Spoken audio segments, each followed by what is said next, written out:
ये नमाज और हिजाब और ये मदरसा ये सबसे नहीं चलेगा। ये आज युवाओं की बात कर लो मोदी जी, ऐसा फार्मूला बताओ ना, अडानी की तरह हम भी अमीर हो जाएं, अरबपति खरबपति बन जाए, है ऐसा फार्मूला तुम्हारे पास बेशर्मो? अरे भैया हम खतरे में तब भी नहीं थे जब सरदार इस प्रधानमंत्री मुसलमान देश का राष्ट्रपति हुआ, हम तब भी खतरे में नहीं आए। लेकिन आज इन बेशर्मों के राज में टीका लगा लेंगे, भगवा पहन लेंगे, कोई कहता चाकू की धार पेश कर दो, कोई कहता है मुसलमान का बाइकआउट कर दो, कोई कहता है हम आएंगे तो मस्जिद गिरवा देंगे, कोई कहता है बेशर्म भगवा पहन के उत्तर प्रदेश के मुख्यमंत्री की पद पे बैठ के क्या हम बुलडोजर जलवा देंगे। अरे बेशर्मो, बाप का देश समझ रखे हो या बाप का पैसा है? तालीम लेने की, सबको पढ़ने लिखने की, अपने शास्त्रों की जानकारी लेने के लिए, कुरान हदीस जानकारी लेने की स्वेच्छा है हिंदुस्तान में। और इसीलिए शायद इंदिरा गांधी जी ने यहाँ पे धर्मनिरपेक्ष लिखा था। स्मृति ईरानी जी ने किस कलर की बिकनी पहनी थी मैं क्या ही बोलूं। जैसे चुनाव करीब आते हैं वैसे वैसे इस देश में धर्म की राजनीति भी शुरू हो जाती है। आपको बता दें कि कर्नाटक के चुनाव बस कुछ ही दिनों में होने वाले हैं और कर्नाटक में पहले तो आपने देखा था हिजाब का मुद्दा खूब जोर शोर से गरमाया था और अब चुनाव के ठीक पहले पहले ध्रुवीकरण की पूरी कोशिश की जा रही है। और अब जो बयान आ रहे हैं बीजेपी के नेताओं के कि वो ये कि भाई सरकार अगर आई तो मदरसे को क्या कर दिया जाएगा, पूरी तरह से असम की तरह बंद कर दिया जाएगा। दरअसल आपको बता दें कि असम के मुख्यमंत्री हेमंत बिस्वा शर्मा कर्नाटक में जाकर प्रचार कर रहे हैं और वो कह रहे हैं कि हमने 600 मदरसे को बंद किया। तो लोगों ने पूछा आपकी आखिर क्या योजना है, तो मैंने कहा सारी मदरसों को बंद करना है। इसके बाद कर्नाटक बीजेपी के एक विधायक का बयान आया है कि कर्नाटक की तरह सारे मदरसों को यहाँ भी असम की तरह कर्नाटक में भी सारे मदरसों पर ताला लगाया जाएगा। इस पर हमारे साथ बातचीत करने के लिए हैं बाल योगी विजय शंकर शर्मा, जिन्हें आप बेबाकी से बात रखते हुए हमेशा देखते होंगे। इनसे जानेंगे कि क्या आखिर इस देश में धर्म की राजनीति ही चलेगा या मुद्दों पर भी बात होगी। धर्म की राजनीति चलेगा। सबसे पहले आपका बहुत बहुत स्वागत है। आप कैसे इस बयान को देख रहे हैं कि मदरसों को बंद कर दिया जाएगा, मस्जिद मदरसा मंदिर, कब तक ये सब चलता रहेगा? क्योंकि यह मुद्दा कुछ है। देखिए, भारतीय जनता पार्टी के जो विधायक का बयान है, पहले तो उसको जेल भेजना चाहिए। अच्छा, क्योंकि उसने संविधान विरोधी बातें की है, राष्ट्र विरोधी बातें की है। और नड्डा जी का चड्ढा तब उतर जाता है जब प्रधानमंत्री जी बोलते हैं चाइना में जाकर कि 14 के पहले शर्म आती थी इंडिया में पैदा होने में, तो क्या अटल जी को शर्म आई? मोदी जी की माँ को शर्म आई? और लोगों को शर्म आई इस दुनिया यहाँ पे पैदा होने में, हिंदुस्तान में? तो ये ध्रुवीकरण की राजनीति है। भाजपा के पास मुद्दा 10 साल में और क्या था बताओ? ये पत्रकार महोदय बताओ क्या मुद्दा था? हिंदू मुस्लिम हिजाब मंदिर मस्जिद और मुद्दा है नहीं, वो विकास के नाम पर आया था। 2014 में जब आए थे उन्होंने कहा 2 करोड़ रोजगार देंगे। 2014 के पहले हमने शेर देखे था, इस वक्त जो है भीगी बिल्ली। सारी समस्या का सोल्यूशन उनके पास था, सब समस्या का हल था। अब नहीं है। अच्छा, अब सिर्फ फर्जी बातें और दोगलापन है। अच्छा, नहीं वो कह रहे हैं मदरसे पर हेमंत बिस्वा शर्मा पे क्या आरोप नहीं लगा? ईडी सीबीआई नहीं गई थी? बताओ, गई थी कि नहीं गई थी? हाँ, गई थी। अब क्यों नहीं जाती? कौन सा वॉशिंग पाउडर है भाजपा के पास? कौन सी बेशर्मी है भाजपा के अंदर? बोले भाजपा बेशर्मी पे अपने। भाजपा साफ सुथरी पार्टी है, वो खुद को कहती है साफ सुथरी सुरक्षित पार्टी। हम अपने आप को ऐश्वर्या राय कर देंगे, कटरीना कैफ कर देंगे तो कटरीना कैफ हो जाएंगे का? अच्छा, बताइए। आप बाल योगी है। नहीं, आप अगर मैं आज बगैर अपने आप को कटरीना कैफ कर दूं, सलमान खान अपने आप को मान लूं या कुछ और मान लूं तो मैं हो जाऊंगा का? करनी बताती है। मैं चाह रहा हूँ कि जिस तरीके से बयान आया कि मदरसों को बंद कर दिया जाएगा, चुनाव होने वाले हैं, आप तिलक लगाते हैं, आप पंडित हैं, आपका क्या राय है इस पर? कुछ नहीं बंद करना चाहिए। सबको तालीम लेने की, सबको पढ़ने लिखने की, अपने शास्त्रों की जानकारी लेने के लिए, कुरान हदीस जानकारी लेने की स्वेच्छा है हिंदुस्तान में।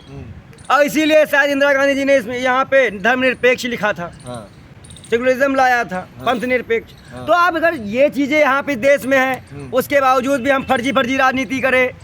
अब रे बेशर्मों से पूछ लीजिए, इन बेशर्मों से पूछिए ना, पूछिए भाजपा वालों से कि नड्डा जी का चड्ढा गीला क्यों हो जाता है प्रधानमंत्री को देश विरोधी कहते हुए, राष्ट्र विरोधी कहते हुए? क्योंकि उन्हीं की पार्टी की तलाशी खाते हैं। बिस्किट फेंके, दौड़ पड़े, ये तो भगा दिए जाएंगे। यहाँ हमने देखा है पहला प्रधानमंत्री जिसके मुख्यमंत्री आगे निकल जाए तो मुख्यमंत्री चेंज। इतना बड़ा घमंडी। अगर कांग्रेस 70 साल में पैसे जुड़ाए होते तो ये आज 5 स्टार होटल होता, ये कांग्रेस का कार्यालय। ये भाजपा की तरह दलाली का पैसा नहीं है, ईमानदारी का पैसा है। और देश की जनता का पैसा किस तरह 5 स्टार कार्यालयों में भाजपा ने बर्बाद किया, उसका हिसाब जनता नहीं मांग रही है तो कहती है हिंदू आ गया, मुसलमान आ गया। अरे भैया, हम खतरे में तब भी नहीं थे जब सरदार इस देश का प्रधानमंत्री है, मुसलमान इस देश का राष्ट्रपति हुआ, हम तब भी खतरे में नहीं आए। लेकिन आज इन बेशर्मों के राज में टीका लगा लेंगे, भगवा पहन लेंगे, कोई कहे चाकू की धार तेज कर लूं, कोई कहता है मुसलमान का बाइकआउट कर दो, कोई कहता है हम आएंगे तो मस्जिद गिरवा देंगे, कोई कहता है बेशर्म भगवा पहन के उत्तर प्रदेश के मुख्यमंत्री की पद पे बैठ के क्या हम बुलडोजर जलवा देंगे। अरे बेशर्मो, बाप का देश समझ रखे हो या बाप का पैसा है?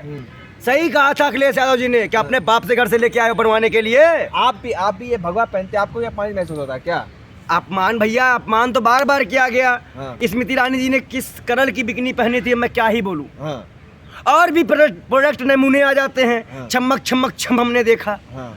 निहर वो निरहुआ वाला जो बयान था वो भी देखा, डांस था उसमें। तो आप देखिए कि सारे नमूने बेशरम, पागल और कपटी मनुष्य जो है वो भाजपा के अंदर घुस गए। अच्छा। और भाजपा जो है चुपचाप जो है 200 सांसद को चुप कराने के लिए 2000 पुलिस, लोकतंत्र की हत्या।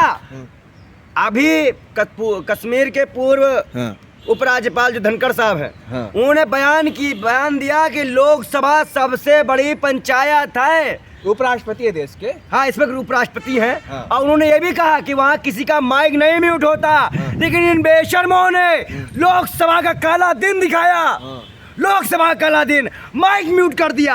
अरे बेशर्मों, लोकतंत्र की आवाज। राहुल गांधी 4 बार के सांसद हैं, जनता के मत का जो मत उनको मिला उनका अपमान किया आपने और बोलने नहीं दिया। आप बेशर्मों कहते हो जवाब दो, जवान सुनने की तुम्हारी औकात नहीं है, इसलिए तुम माइक बंद कर देते हो। पंडित जी, मैं आपसे जो सवाल पूछ रहा हूँ कि जो बीजेपी के नेता कहते हैं कि मदरसे में से आतंकवादी निकलते हैं, मदरसे को बंद कर देना चाहिए, मैं सरकार आई तो मदरसे में बंद हो जाएगा नाचे में फिर से, जबकि अभी मौजूदा सरकार उसकी। देखिए, हालात ये है ना कि मैंने जो मुद्दे बताए, इस मुद्दे को दबाने के लिए ये मुद्दा लेके आते हैं बेशरम लोग। अच्छा। तभी तो ये मुद्दा लेके आते हैं।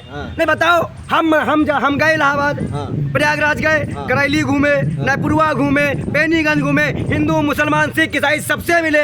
हम तो नहीं खतरे में थे, हमें तो कोई चाकू नहीं मार दिया, तो हम क्यों चाकू की धार तेज करें, क्यों इन बेशर्मों की बात माने? ये हिंदू मुसलमान नहीं, ये देश को बेचना चाहते हैं, ये गद्दार हैं, ये गद्दार हैं। किसको कह रहे हैं आप गद्दार? ये सब गद्दार है, भाजपा के सारे गद्दार हैं। ये नहीं तो पुलवामा हमले का आज भी जिक्र नहीं करते ये लोग। ये कहते हैं कोई आतंकवादी हमला हमारे यहाँ नहीं हुआ। अरे संसद हमला, आपका अक्षरधाम हमला, आपका और भी कितने हमले हुए, सारे तो इन्हीं के काले कारनामे हैं। अब आज ये कहते हैं बेशर्मी, ये नमाज और हिजाब और ये मदरसा ये सबसे नहीं चलेगा। देर आज युवाओं की बात कर लो मोदी जी, ऐसा फार्मूला बताओ ना, अडानी की तरह हम भी अमीर हो जाएं, अरबपति खरबपति बन जाए। है ऐसा फार्मूला तुम्हारे पास बेशर्मो? युवाओं के लिए नहीं है, अडानी के लिए है बेशर्म के पास।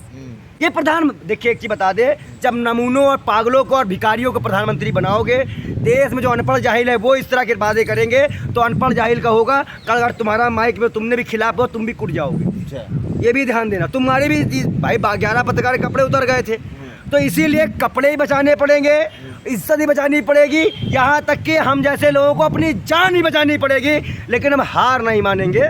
सरकार गई भाजपा की, ये लोग मालूम है गोबर वो खा लेते हैं, जो कि गोबर पूजने की चीज़ है, हम लोग पूजा करते हैं, लोग खाते हैं। अच्छा। जो कि पूजने की चीज़ खाई नहीं जाती, ये खा लेते हैं ना, इनकी दिक्कत है। अब की अगर ये सरकार बनाते हैं तो 5 किलो तो मिलना छोड़ दो, हमारे घर का जो होगा वो भी लूट के लेके जाएंगे। चलिए, बहुत गुस्से में और उग्र होकर हमारे जो पंडित जी हैं वो बोल रहे थे, अभी आपने सुना। तो इस देश में ये आदत सी हो गई कि 2014 के बाद से जब भी किसी राज्य में चुनाव होता है तो वहाँ पर धर्म की राजनीति तेज हो जाती है, सियासत तेज हो जाती है। इस पर आपकी क्या राय है? आप कमेंट कर हमें ज़रूर बताएं और वीडियो पसंद आए तो ज़्यादा से ज़्यादा शेयर करें। धन्यवाद।